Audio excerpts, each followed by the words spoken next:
les gouvernements du monde entier nient officiellement l'existence des ovnis.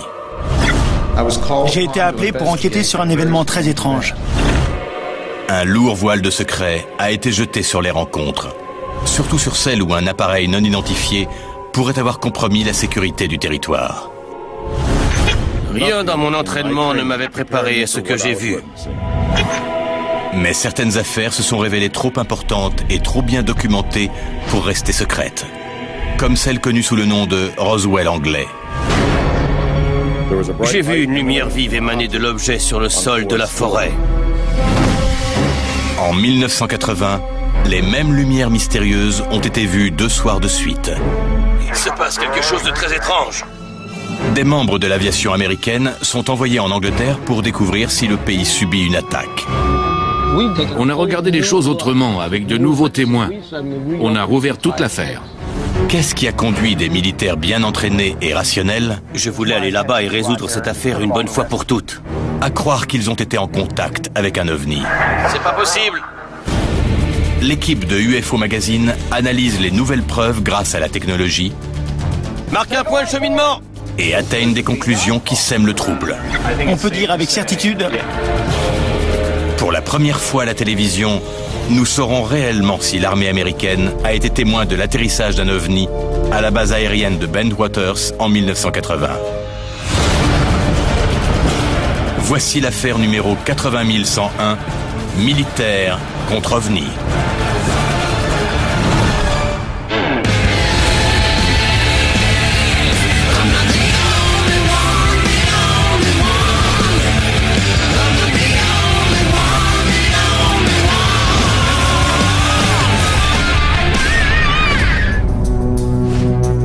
nous avons plusieurs témoins qui ont vu un objet se poser dans un endroit appelé Rendlesham Forest.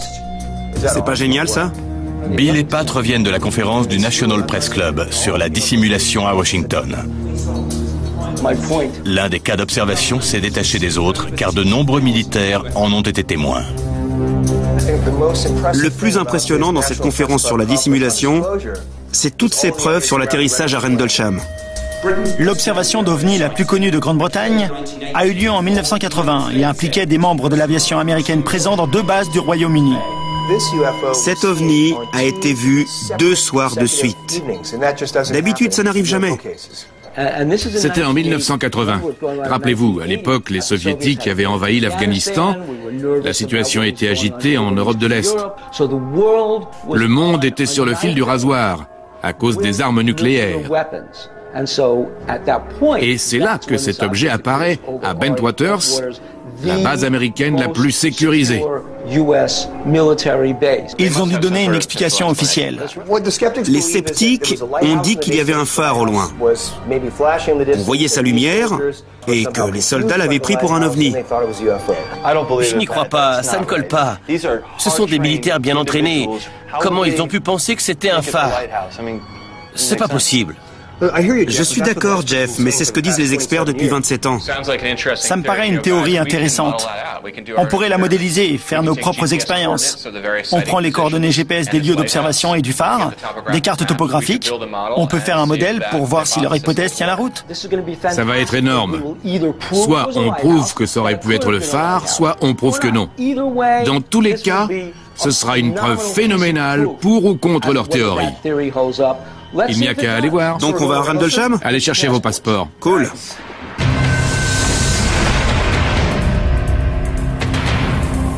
L'équipe se rend à la base de Bentwaters, une base américaine située en Angleterre, à environ 135 km au nord-est de Londres, en bordure de la forêt de Rendlesham. Nick, parle-nous de ce célèbre incident qui a eu lieu à Rendlesham. Nick Pope a rejoint le ministère de la Défense en 1985. Entre 1991 et 1994, mon travail était d'enquêter sur les observations d'OVNI pour le gouvernement. Je cherchais des preuves de quelque chose qui aurait pu intéresser le département de la Défense. Le ministère de la Défense britannique a enquêté sur des cas d'OVNI depuis 1967. Mais des rencontres entre OVNI et militaires sur toute la planète remontent à des années auparavant. 1948, aux États-Unis. Le capitaine Mantell de la Garde nationale du Kentucky prend en chasse un ovni signalé. Quelques minutes plus tard, il est tué dans le crash de son jet. 1956, Angleterre. Les opérateurs radars de la base de Lakenheath repèrent plusieurs objets non identifiés volant jusqu'à 19 000 km/h. Avec le projet Blue Book, l'effort de recherche des États-Unis décrit cet événement comme l'un des meilleurs cas possibles de visualisation radar. Selon le projet Blue Book, l'objet a semé un jet d'interception Venom NF3. Des pilotes ont dit avoir vu des lumières brillantes qui semblaient contrôlées par une intelligence. Il y a eu une enquête à l'époque, mais après avoir interrogé les contrôleurs aériens, les pilotes, une fois les témoignages enregistrés, le dossier a été classé comme objet inconnu. 1989, en Belgique. La base aérienne de Bercey détecte de l'activité sur ses radars. 19 policiers ont aperçu l'appareil. Un des témoins l'enregistre en vidéo. 3 puissants projecteurs lumineux apparaissent sur l'objet triangulaire. Les témoins rapportent que l'objet n'émet pas de son, à part un léger bourdonnement. 2h30 plus tard, il a disparu. 4 mois plus tard, il réapparaît. Le colonel Wilfred Brouwer de l'armée de l'air belge envoie 2 intercepteurs F-16. La station radar a été contactée plusieurs fois pour demander s'ils avaient des observations au radar. Quand les F-16 verrouillent l'appareil, ils se mettent à se déplacer de façon erratique avec une accélération de 46 G, bien plus que ne peut supporter le corps humain. L'objet disparaît. Si on analysait tous ces cas de pilotes qui voient des ovnis, qui les suivent sur leur radar d'un bout à l'autre, on aurait des preuves irréfutables de la réalité du phénomène des ovnis. On a à la fois un observateur professionnel et fiable et les enregistrements des radars pour renforcer leur témoignage, ce qui donne des preuves incontestables. C'est facile d'assimiler les ovnis à un phénomène marginal. Mais une fois que les militaires entrent en jeu, ce n'est plus la même histoire. Pendant ces années passées au ministère de la Défense britannique, Nick Pope a enquêté sur 200 à 300 nouveaux rapports sur les ovnis par an, ce qui fait de lui l'investigateur le plus expérimenté du pays. L'une des plus importantes observations d'ovnis est l'incident de la forêt de Rendlesham, qui s'est déroulé juste ici. Sur l'échelle des cas d'ovnis, celui-ci se situe tout en haut en termes d'importance et de preuves. On a parfois appelé ce cas le Roswell anglais. 26 décembre 1980, minuit. La police militaire de la base de Woodbridge, située près de la base de Bentwaters, aperçoit une source lumineuse inconnue dans la forêt de Rendlesham. Ils croient d'abord que c'est un appareil qui est tombé. Mais plus tard, ils se rendent compte que cela pourrait bien être quelque chose d'autre. Le sergent Peniston et 2 autres sous-officiers se rendent sur place. Quand nous sommes arrivés sur le site du crash, on a vite compris que ce n'était pas un avion ou un autre appareil qui s'était écrasé. J'ai vu de la lumière émaner d'un objet sur le sol de la forêt. Peniston et son équipe approchent de l'objet à pied et, en chemin, ils prennent des notes. Un appareil de forme triangulaire, d'environ 3 mètres de long et 2 mètres de haut, est apparu. Peniston déclare que des lumières bleues et jaunes balayaient la surface de l'appareil. On a commencé à avoir des problèmes avec la radio. L'air était chargé d'électricité. On le sentait sur nos vêtements, sur notre peau et nos cheveux. Peniston affirme que la surface de l'appareil portait des symboles de 7 cm de hauteur sur 80 cm de long. Le plus grand des symboles était un triangle au milieu d'un cercle. Peniston parvient à se rapprocher de l'objet et affirme qu'il l'a touché. Ça ressemblait à de l'onyx noir, mais je n'ai rien senti en le touchant.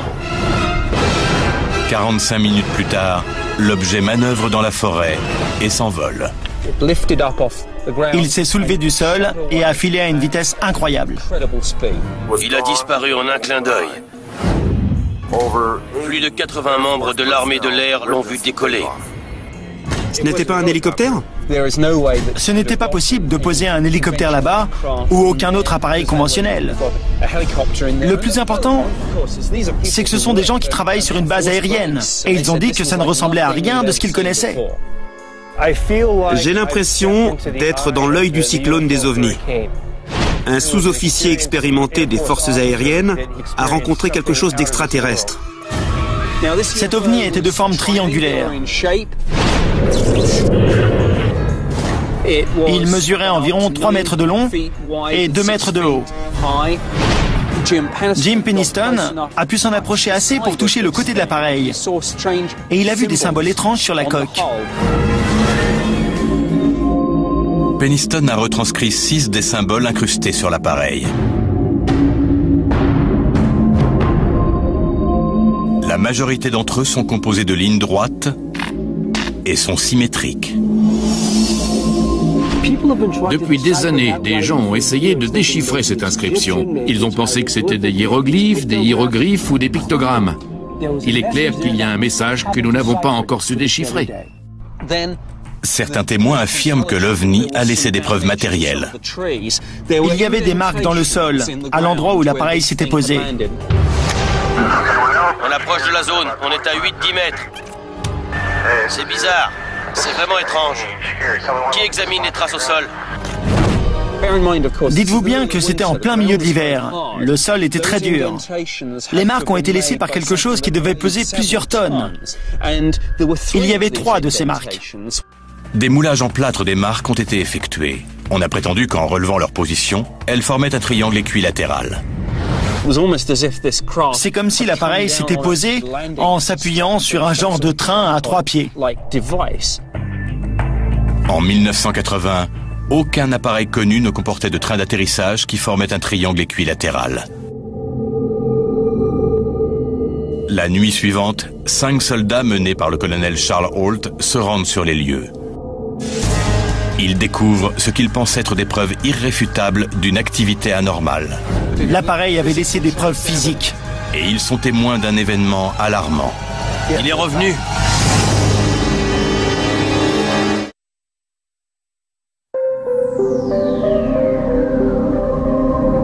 « 26 décembre 1980, minuit. 80 membres de l'armée de l'air affirment avoir vu un objet lumineux inconnu atterrir dans la forêt de Rendlesham, en Angleterre.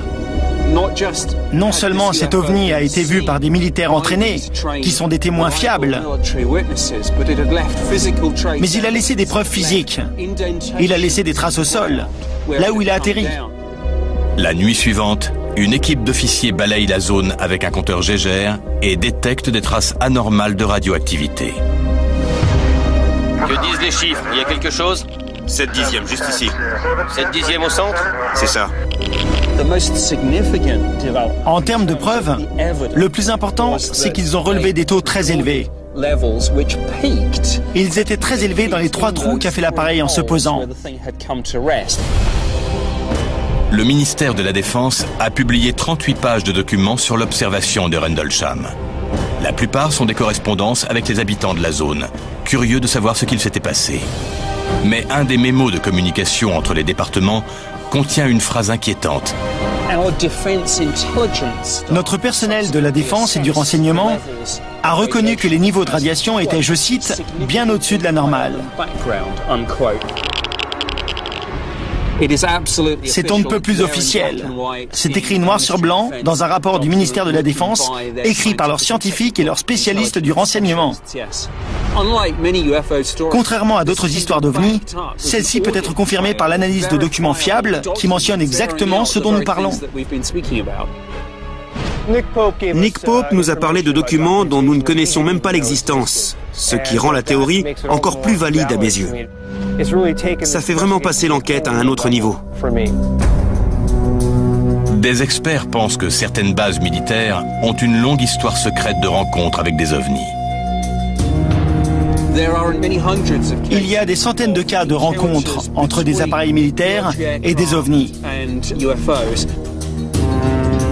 L'équipe tente de trouver une explication à ces dérangeantes observations. Je cherche dans les archives et j'ai découvert qu'il y a un fort lien entre les militaires et les observations d'OVNI. En juillet 1945, on a testé notre première bombe atomique. 2 ans plus tard, au mois de juillet aussi, il y avait le crash de Roswell. Il a eu lieu à quoi, 150 km d'Alamogordo? Depuis 1947, il existe une corrélation entre les possibles observations d'OVNI et le test, la fabrication et le stockage d'armes nucléaires. Est-ce une simple coïncidence que Roswell soit situé à tout juste 150 km de Trinity, au Nouveau-Mexique, où a explosé la toute première bombe atomique au monde? Il y a aussi ce cas, à Pascal, dans l'État de Washington, en 1945. Un OVNI est apparu sur le radar d'une base aéronavale. Il survolait Hanford Engineering, un important fabricant de plutonium. Exactement. Et plus tard, Hanford est devenu une centrale nucléaire. L'industrie du nucléaire est restée à cet endroit pendant plus de 60 ans. En 1945, le laboratoire international Oak Ridge, dans le Tennessee, observe à plusieurs reprises des ovnis. Nous savons aujourd'hui que ce laboratoire était une usine de bombes nucléaires top secrète. En 1965, la base aérienne d'Edwards, en Californie, repère 12 ovnis lumineux sur son radar. Ici la tour d'Edwards. On a un objet. On a la confirmation d'objets volants non identifiés dans votre zone. Des soucoupes volantes? On a la confirmation sur le radar. Des intercepteurs F-106 ont un contact visuel. J'ai une autre lumière rouge qui se déplace très vite. Il y a des lumières blanches et vertes qui clignotent. C'est sûrement pas un avion. Le F-106 transportait des missiles nucléaires parmi son armement. Est-il possible que la technologie nucléaire ait déclenché la visite d'un ovni? S'il y a un lien entre les ovnis et le nucléaire, qu'est-ce que tu crois qu'il est en train de se passer? Ils espionnent notre technologie, ça les intéresse? Ou peut-être qu'ils essaient d'empêcher le nucléaire?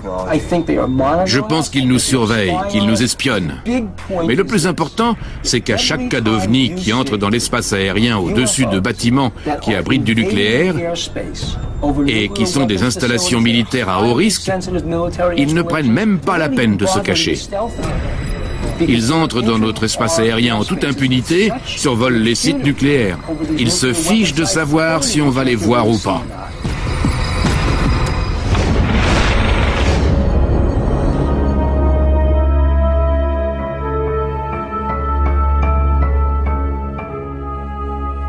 Le colonel Holt était commandant adjoint de la base lors de l'incident de Rendlesham. Il refuse d'infirmer ou de confirmer la présence d'armes nucléaires sur la base. Imaginez que c'était lui qui avait le doigt sur le bouton rouge du nucléaire, même s'il ne peut pas le dire, parce qu'on n'a pas le droit de parler des armes nucléaires américaines présentes sur le sol britannique. Une composante clé de la sécurité de la base, c'est cette tour de guet située au nord de l'allée. Elle donne sur toute la zone et le site de la forêt de Rendlesham. L'équipe rencontre Gary Hazeltine, un ancien policier militaire de l'armée de l'air, spécialisé dans la sécurité des sites nucléaires. J'ai longtemps été fasciné par le cas de la forêt de Rendlesham. Entre 1983 et 1989, j'ai servi dans la Royal Air Force comme officier de police sur 2 sites nucléaires. Et il y avait toujours une haute tour. Ce qu'il y a d'important avec ces tours, c'est qu'elles sont au-dessus de la cime des arbres et qu'elles donnent une vue à 360 degrés.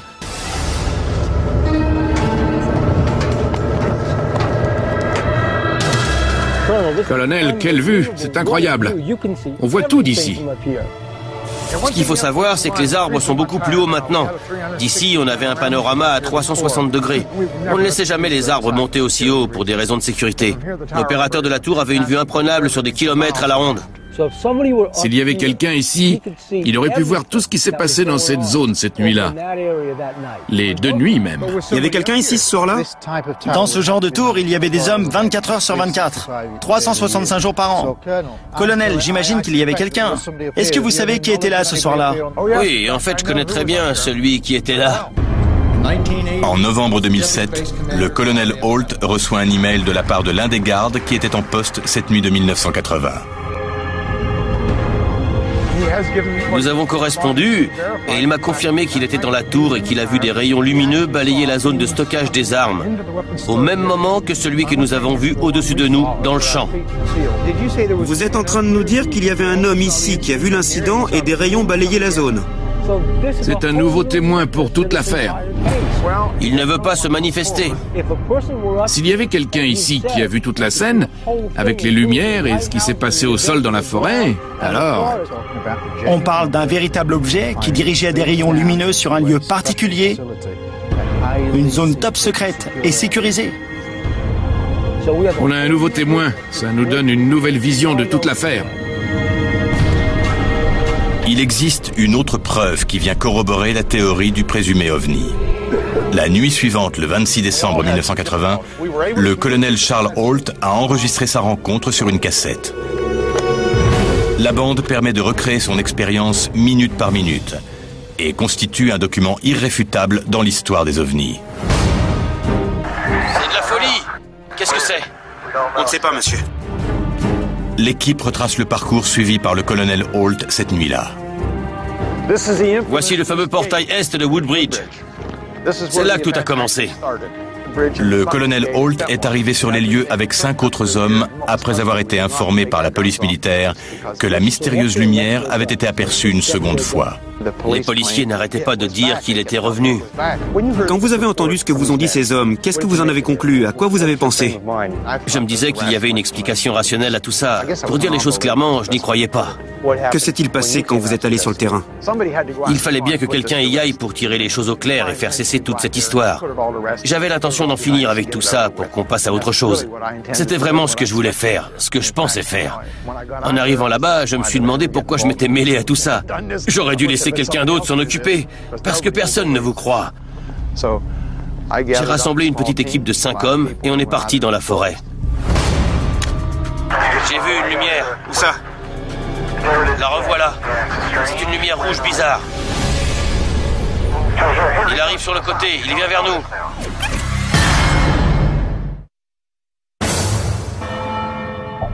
Le colonel Charles Holt, un soldat américain stationné en Grande-Bretagne en 1980, raconte la nuit où il a poursuivi ce qu'il pense être un ovni. Est-ce que vous avez enregistré ou noté quoi que ce soit cette nuit-là? Oui, j'avais un petit dictaphone avec moi. Je l'allumais dès qu'il se passait quelque chose et j'ai tout enregistré sur la cassette. C'est une lumière rouge bizarre. Il se passe quelque chose d'étrange. Elle vient de bouger vers la droite. Très étrange. Le colonel Holt raconte qu'il a mené un groupe de 5 soldats. Ils sont partis de la porte est de la base de Bentwaters, puis ont repéré l'objet lumineux dans la forêt de Rendlesham et l'ont suivi en direction de l'est. Lorsqu'ils ont atteint une ferme dans une clairière, l'objet a décollé. On avançait dans cette direction, comme l'objet que je voyais bouger à travers les arbres. On le voit en ce moment. On doit être à 200 ou 300 mètres. On dirait un œil qui cligne. Il se déplace sans arrêt. On dirait que le centre est creux et sombre. On dirait la pupille d'un œil qui vous regarde. La lumière est si forte qu'elle brûle presque les yeux. Le colonel raconte que la lumière a passé un ruisseau pour atteindre un champ tout proche. Il vient de traverser le ruisseau. Il y a des flashs de lumière bizarres, comme un stroboscope. Ce n'est pas continu, mais il y a quelque chose, c'est sûr.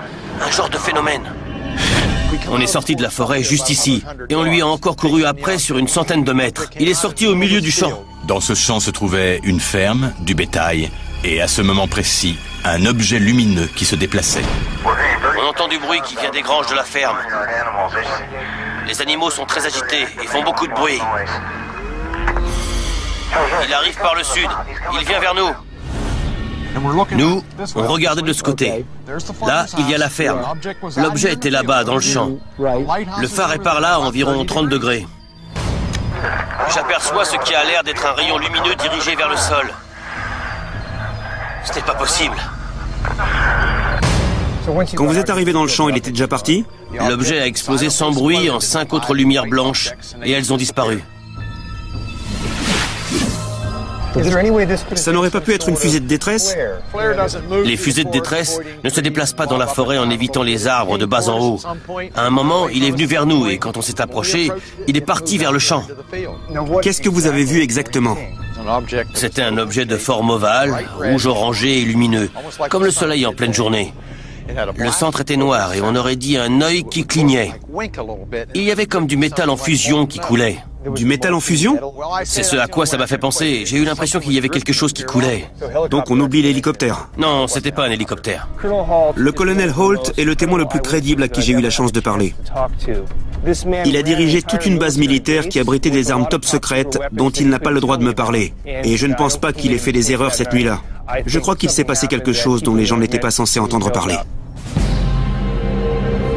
Les deux bases situées en bordure de la forêt sont parmi les plus sécurisées du monde. Des barrières infranchissables entourent la base. Il y a des barbelés, des détecteurs de mouvement, des capteurs et plus de 25 hommes lourdement armés pour garder les lieux. C'est un des lieux qui a la meilleure sécurité au monde. Ce truc est sorti du ciel. Il a atterri ici, non pas une, mais 2 fois en 24 heures, sans déclencher aucune alarme. La seule chose qui l'ait repéré, c'est l'œil humain, quand les gardes sont sortis pour le voir. Ce qui est étrange, c'est qu'il était très lumineux et qu'il a dirigé un rayon vers le sol, comme s'il ne se préoccupait pas d'être vu ou non. C'était comme s'il ne s'inquiétait pas du tout de savoir comment on allait se défendre contre lui. Rien de ce que nous avions ne lui a fait peur. Moi, c'est ce qui m'effraie le plus. La base de Bentwaters a très sûrement abrité des armes nucléaires dans les années 80.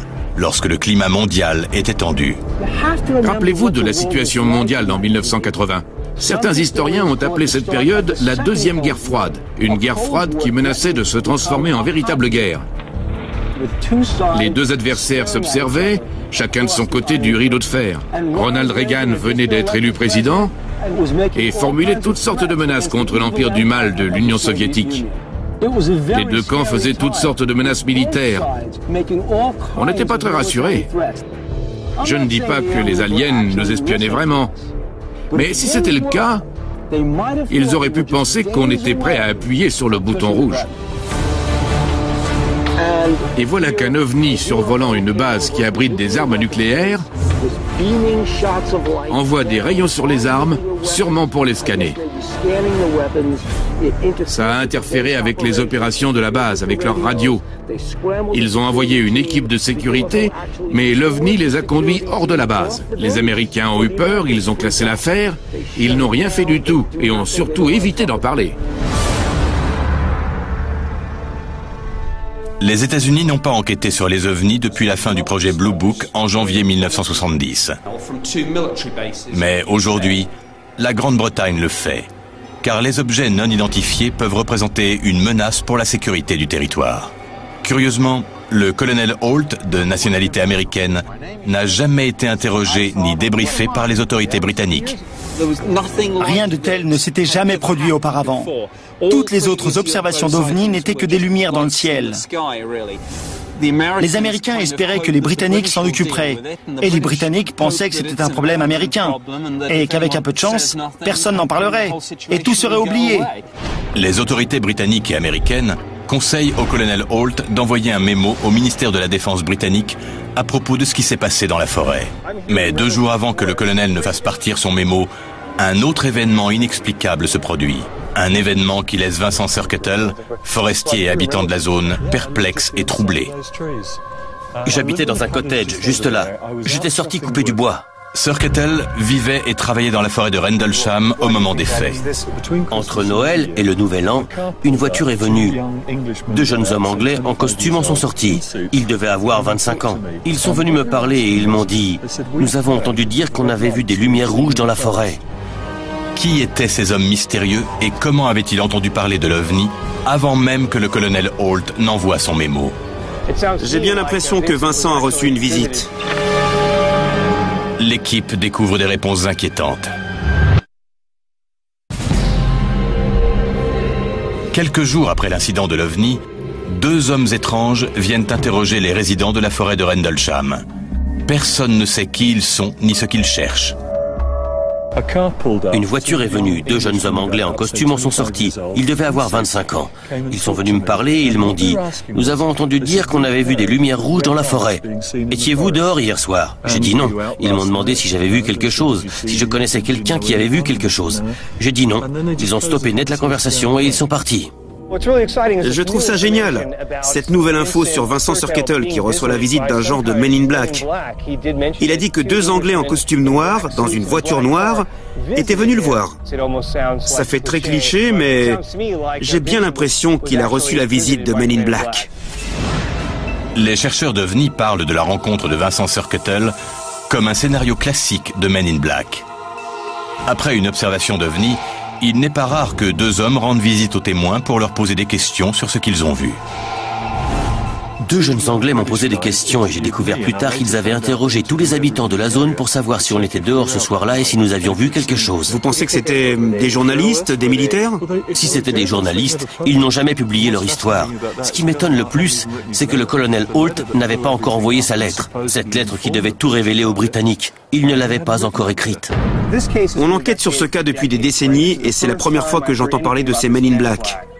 C'est une énorme pièce du puzzle, cette histoire. Il faut que j'aille en parler au colonel Holt. Il pourra peut-être m'en dire un peu plus. Vincent m'a dit qu'il avait reçu la visite de 2 jeunes hommes en costume noir qui lui avaient posé des questions sur l'incident. Comment aurait-il pu être au courant, puisque votre mémo n'avait pas encore été envoyé? Je ne sais pas qui c'était. Ce qui est sûr, c'est que ça s'est fait en douce. Je sais que les gars de l'Air Force ont été interrogés dans des circonstances très mystérieuses par des gens qu'ils ne connaissaient pas. Certains d'entre eux étaient britanniques. Vincent Surkettle travaille pour les services forestiers et connaît très bien la forêt de Rendlesham. Il pense que ce qu'a vu le colonel Holt n'était pas un ovni. Cet homme connaît la forêt comme sa poche et il m'a fait comprendre qu'il n'a rien trouvé d'inhabituel dans la zone où l'ovni aurait atterri. Il est convaincu que c'était le phare. À 10 km du lieu de l'observation se trouve le phare d'Orford Ness. Les sceptiques affirment que c'est son rayon lumineux d'une puissance de 3000 watts que les soldats ont pris pour un ovni. On dirait un œil qui vous regarde, qui cligne. La lumière est si forte qu'elle vous brûle presque les yeux. Si on croit que ce n'est pas le phare qu'ils ont vu, on croit qu'ils ont vu un ovni dont la lumière flashait au même rythme que celle du phare.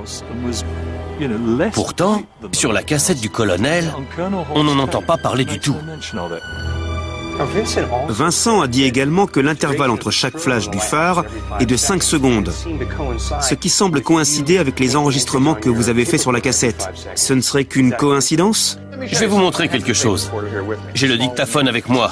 Il est tout petit. Les cassettes durent 20 minutes. Et je n'aurais jamais pu enregistrer tout ce qui s'est passé. J'ai dû l'arrêter une centaine de fois. C'est très facile. Il y a juste à pousser ce bouton. J'ai fait ça tout le temps parce que je voulais avoir assez de bandes. Le voilà. Je le vois aussi. Qu'est-ce que c'est? On ne sait pas, monsieur. C'est une étrange petite lumière rouge. Elle est environ à 500 mètres, peut-être un peu plus loin. 6 semaines plus tard, Vincent Surkettle inspecte les marques laissées au sol par le supposé ovni. On va dans les bois, je suis un peu nerveux, mon cœur bat vite. On arrive à un endroit où il y avait un cercle formé de bouts de bois par-dessus des fougères dans une clairière. Il y avait ces tas de terre marron comme ceux qu'il y a là. Il me dit, c'est là. J'ai regardé de plus près et j'ai vu que c'était un lapin qui avait creusé. Vincent a aussi un argument pour les marques dans le sol. Il dit que ce sont des trous faits par des lapins. 1 ou 2 jours après l'incident, je suis sûr qu'un des membres de la police militaire est allé là-bas et a créé 1 ou 2 faux sites. Ils ont mis des bouts de bois par terre tout autour. Pourquoi faire une chose pareille? Pour créer une fausse piste, peut-être. Peut-être que Vincent n'a pas vu le bon endroit. Je ne sais pas ce qu'il a vu, mais il a dit qu'il y était allé 6 semaines plus tard. Pourquoi la théorie de quelqu'un comme Vincent, qui n'était pas présent le jour même, inspire autant de confiance?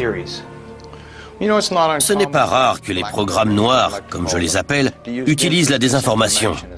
C'est un outil très efficace et une très bonne manière de discréditer un récit. Plusieurs jours avant que le rapport sur Bentwaters ne parvienne à l'armée de l'air américaine, les services secrets britanniques débarquent et interrogent les gens. Qu'est-ce qu'ils faisaient là? Le gouvernement britannique devait savoir d'une façon ou d'une autre ce qui se passait et ce qu'il devait faire pour camoufler toute cette histoire. Au début, je me suis dit que c'était peut-être le phare, mais maintenant, je commence à croire que le colonel a vécu une expérience énorme. Des témoignages en désaccord émis par des témoins très fiables ont gardé le débat actif autour de la théorie du phare depuis plus de 27 ans. Mais les témoignages peuvent-ils résister à l'examen scientifique des preuves? Je cherche à obtenir plus de détails sur sa position précise, celle de l'OVNI, où il a atterri, ainsi que la position et l'orientation de la ferme. L'explication acceptée par tous est que le phare a émis un rayon lumineux qui s'est reflété sur la ferme et a créé la mystérieuse lumière qu'ont vue les officiers. L'équipe décide de mettre cette théorie à l'épreuve. On va essayer d'avoir les meilleures coordonnées possibles. Je sais que c'était il y a 27 ans, mais on va faire de notre mieux. Jeff et moi, on va rester ici avec le GPS, et j'aimerais que vous retourniez là où vous étiez cette nuit-là. Puis, on ajustera nos positions en se basant sur les lignes qu'on aura depuis le site. En utilisant les coordonnées GPS des repères spatiaux, l'équipe va reconstituer un modèle en 3 dimensions de l'incident. Ils étaient par ici? Un peu plus à droite. Ted, décalez-vous un peu. Avancez encore. C'est bon. C'est bon? C'est le mieux que je puisse faire. Marque un point de cheminement. Ted note les coordonnées GPS de l'endroit où le colonel a vu atterrir l'OVNI. C'est bon. Le colonel Holt indique la direction du phare. Là, il y a un creux dans la ligne de cime des arbres. Il y avait environ 30 degrés entre l'endroit où j'ai vu l'objet et la position du phare. C'est ce dont je me souviens. Si Jeff représente la source de lumière, c'est bon comme ça? Ouais. Marque un point de cheminement. Ted, reviens par ici. On va brancher le GPS sur la caméra et on va filmer depuis ce point de cheminement. L'objet, qui a été vu par plus de 80 membres de l'armée de l'air et par le commandant adjoint de la base, était-il un simple rayon de lumière, un ovni ou quelque chose d'autre? Est-il possible que ce soit le rayon du phare que les hommes ont vu dans la forêt? La science nous donnera peut-être la réponse. Mais un nouveau témoin expert, jamais interrogé auparavant, se manifeste. Le phare...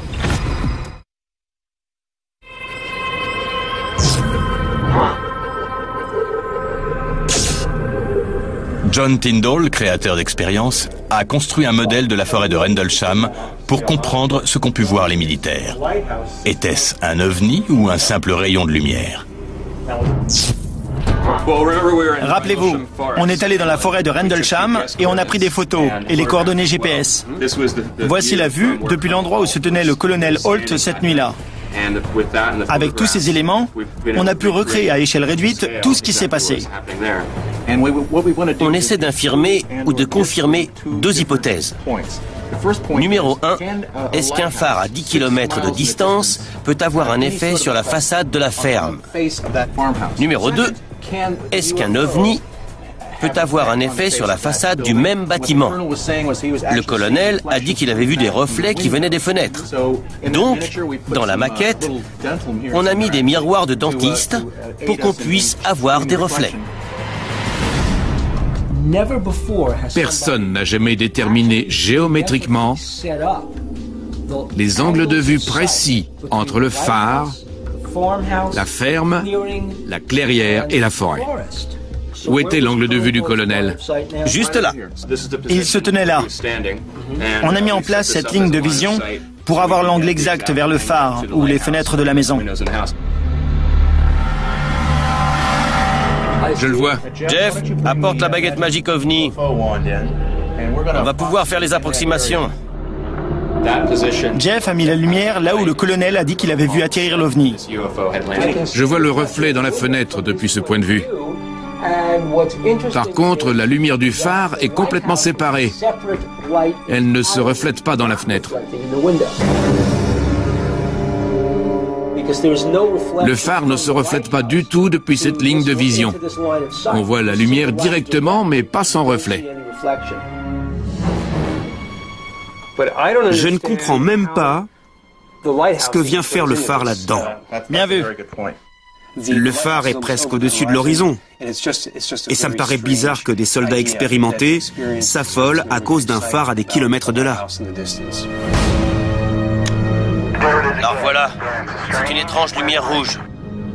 Il y a quelque chose, c'est sûr. Un genre de phénomène. La deuxième expérience va nous permettre de déterminer où aurait dû être la source lumineuse pour qu'elle se reflète dans les fenêtres et que le colonel la voie. Dans la fenêtre, je vois un reflet de ce qui est censé être l'OVNI.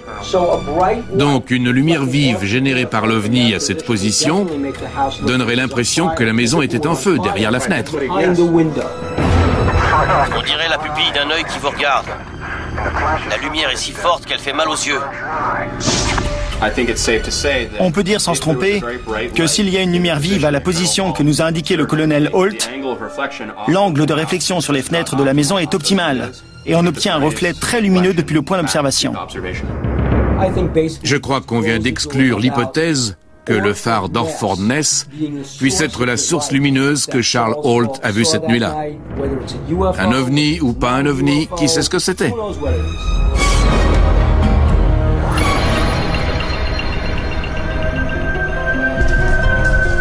Il reste une personne qui pourrait apporter une réponse définitive à la question de l'OVNI.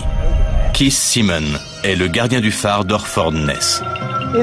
Est-il possible que ce soit cette lumière que les soldats ont vue dans la forêt la nuit du 26 décembre 1980? Si on regarde le phare, on voit qu'il y a une grosse pièce de métal à l'arrière qui pointe dans la direction de Rendlesham, qui est là-bas. Même si l'intensité de la lumière était plus forte en 1980 que maintenant, on n'aurait pas pu voir le faisceau directement à travers les arbres. Tout ce qu'on aurait pu voir par une nuit claire, c'est la lumière qui balaye le ciel toutes les 5 secondes. Donc vous dites que ce cache, cette pièce de métal qui bloque la lumière, était déjà là en 1980. Elle a toujours été là. Donc il n'y a jamais eu aucun moment dans l'histoire du phare où la lumière aurait pu traverser directement la forêt. Non. Je crois qu'on a découvert une nouvelle pièce du puzzle. Selon Keith Simon, le gardien du phare, il y avait une grosse pièce de métal sur l'arrière du phare pour qu'il n'éclaire pas vers la terre mais vers la mer. C'est une nouvelle information très précieuse dont personne ne s'était jamais préoccupé. Heureusement qu'on est venu la chercher nous-mêmes.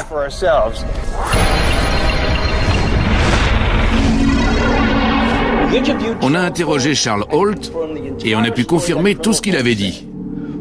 On est monté dans la tour, un nouvel élément, depuis laquelle un témoin que nous avons découvert a vu tout l'incident se dérouler. On a interrogé d'autres témoins et les histoires de chacun d'entre eux sont crédibles. Tous ces témoins oculaires racontent la même histoire depuis plus de 30 ans. Et on a démonté la théorie du phare. D'accord, mais ce n'est pas parce qu'on a infirmé la théorie du phare qu'on a prouvé l'existence des ovnis. Il peut y avoir d'autres explications. On sait qu'il y a 2 bases aériennes top secrètes dans cette zone. Ça aurait très bien pu être un appareil militaire secret, un drone ou quelque chose comme ça. Je ne veux pas me précipiter sur la conclusion que c'était des véhicules extraterrestres. C'est vrai, ça pourrait très bien être une sorte de drone, mais pas un des nôtres. Ça expliquerait toute la désinformation qu'il y a eu et le déni du gouvernement sur le fait que quoi que ce soit ait existé. Je te dirai sans hésiter que je suis d'accord. Mais il y a quand même une chose qui me chiffonne. Les drones, du moins ceux que je connais, ne flottent pas dans l'air au-dessus des champs et ne se séparent pas en 5 lumières blanches. C'est ça qui me dérange. Ça pourrait être un drone top secret. Je trouve qu'on a fait un super boulot sur cette affaire. On l'a bien bouclé. On a envoyé balader les sceptiques en démontant toutes leurs théories. Vous savez quoi? On a démystifié les démystificateurs. L'affaire de la forêt de Rendlesham diffère des autres cas par le nombre très important de témoins. Plus de 80 hommes l'ont vu décoller. Leur niveau de compétence. Le commandant adjoint de la base m'a dit qu'il avait vu un ovni. Et les preuves matérielles trouvées sur le terrain. Il y avait de la radioactivité. Mais comme pour toutes les affaires d'ovnis, il existe peut-être une explication rationnelle pour ce qui s'est passé lors de ces 2 nuits de 1980. Les soldats ont-ils vraiment vu un ovni? Est-il possible que les bases abritant des armes nucléaires soient surveillées par quelque chose qui n'appartient pas à notre monde? Je suis convaincu que nous avons vu quelque chose d'extraordinaire. Les raisons de la présence persistante d'ovnis, à cet endroit comme ailleurs, sont aussi mystérieuses que les ovnis eux-mêmes. Il se passe quelque chose de très étrange.